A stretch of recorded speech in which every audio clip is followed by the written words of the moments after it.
Всем привет! Сегодня у меня простые идеи для наведения порядка в доме с помощью нехитрых конструкций, которые мы сделаем из картона своими руками. Поехали! Иногда для хранения в ящиках нам нужна всего лишь одна перегородка, а обычные разделители с этим заданием не справляются. В этом случае можно ее сделать таким образом. Вырезаем из картона два прямоугольника по нужному размеру, но с небольшим запасом. Края загибаем, склеиваем перегородки между собой и обклеиваем их бумагой, обоями или самоклейкой.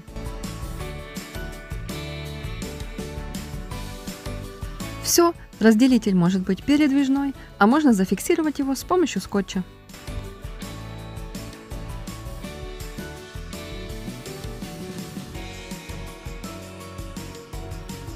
Следующий вариант подойдет для разносортных категорий – канцелярии, косметики, инструментов.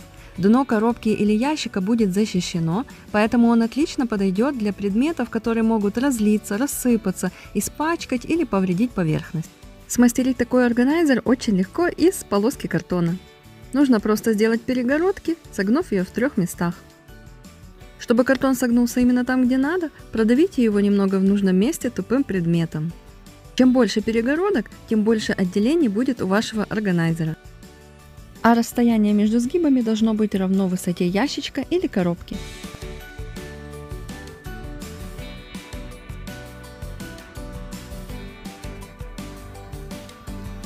Если перегородки будут хорошо упираться в стенки, то все будет держаться очень крепко. А если так не получилось, не беда, всегда можно приклеить картон к дну ящика двусторонним скотчем или горячим клеем. Ну и, конечно, для красоты лучше это все обклеить.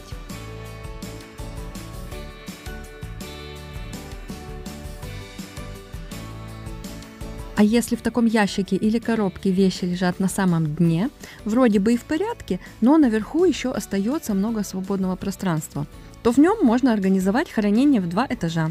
Для этого подбираем коробку обязательно с крышкой по размеру ящика, или если такой не найдется, подгоняем под нужный размер большую. Главное условие, чтобы она свободно вынималась. Аккуратно обклеив, мы получим двойное дно, где при желании можно устроить и тайничок. Я думаю, это очень понравится детям. Ну а для того, чтобы этим все-таки удобно было пользоваться, нужно либо ставить коробки друг на друга, либо нижнюю установить вверх дном, а сверху приклеить коробку или лучше несколько маленьких, для того, чтобы, потянув за верхнюю, мы поднимали сразу и нижнюю, а на дно положить вещи, которые используются реже. И обратите внимание, нету ли у мебели каких-нибудь выступающих частей над ящиком, которые будут мешать вам свободно вынимать эту конструкцию. Если у вас очень широкие полки или просто аккуратные стопочки у детей, да и не только у детей, моментально превращаются в неаккуратненькие кучки, предлагаю поступить таким же образом, как и в первом варианте. Сделать похожий разделитель, только установить его по вертикали. Его точно так же можно оставить передвижным или зафиксировать.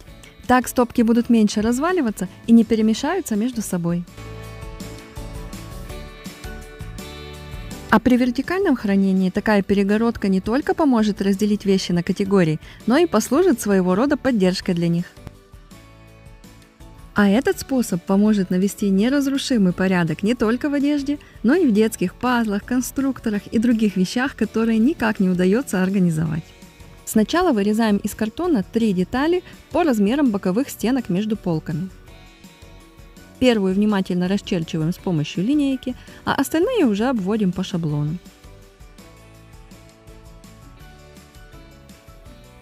По такому же принципу вырезаем и 3 горизонтальные детали, только на сантиметров 5-6 уже, чем предыдущие. Теперь надо соединить это все в одну конструкцию. Для этого в вертикальных деталях делаем прорези на одинаковом расстоянии друг от друга. Или на разном, если нужно, чтобы ячейки были разного размера. Как обычно, первый раз под линеечку, а следующий уже легче, по шаблону. Теперь собираем нашу конструкцию в одно целое. Проверяем ее на работоспособность, убеждаемся в том, что все ровно помещается в шкафчик и обклеиваем каждую деталь отдельно. Это будет, пожалуй, самая кропотливая работа.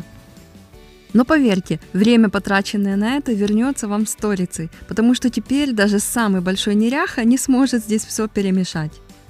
Надеюсь, вам что-нибудь пригодилось. Буду ждать ваши отзывы внизу в комментариях. И до встречи в следующем видео. Пока!